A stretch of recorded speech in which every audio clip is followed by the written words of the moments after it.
Friends, నేను మీ DJ పండుని అలాగే వ్యాన్ డ్రైవర్ మాట్లాడుతున్నాను. ఫ్రెండ్స్, ఇది రొయ్యల చెరువు. ఈరోజు మనం రొయ్యల చెరువు మీద కరెంట్ సప్లై తక్కువగా వస్తుందని, రోజు వర్షాకాలం కదా, దాని గురించి జనరేటర్ లాక్కొచ్చాం మనం. దీనికి ఫ్యాన్ సీట్లు కనపడుతున్నాయి కదా చెరువులో.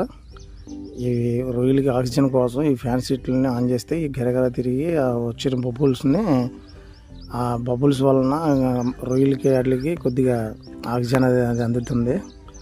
అందుచేత వీటిని కరెంటు పోయినప్పుడల్లా చంటి పిల్లల కన్నా కొద్దిగా అటు ఇటుగా చూస్తాం, కానీ పడుకున్నప్పుడు ఆడుకునేటప్పుడు మనం వాళ్ళని కొద్దిగా నెగ్లెక్ట్ చేస్తాం. కానీ ఈ రొయ్యలు అనే దానికి అలా నెగ్లెక్ట్ చేయడం కుదరదు. ఎప్పుడు కూడా కంటికి పాపలాగా, కంటికి రెప్పలాగా కాపాడుతూ ఉండాలి వీటిని. ఇది జనరేటర్. ఈ జనరేటర్ పెట్టిన తర్వాత దీంట్లో కరెంట్ సప్లై తీసి మళ్ళీ ఆ ఫ్యాన్లు అనేది కరెంట్ సప్లై ఇస్తారు.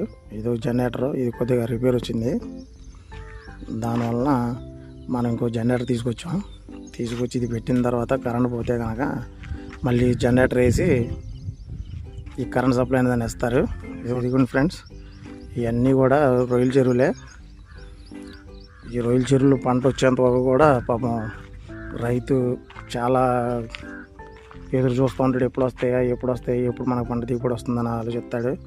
అలాగే మన ఫ్రెండ్స్ అందరూ కూడా, ఈ రొయ్యల రైతులందరూ కూడా మంచిగా ఉండాలని, మంచిగా పంటలు రావాలని అందరూ కోరుకోండి. అలాగే వాళ్ళందరూ బాగుంటే కూడా మనం బాగుంటాము.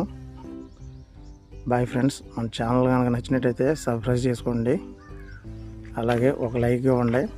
Boy friends. వీటికి ఆక్సిజన్ లేకపోతే 5 నిమిషాలు బ్రతుకుండవు.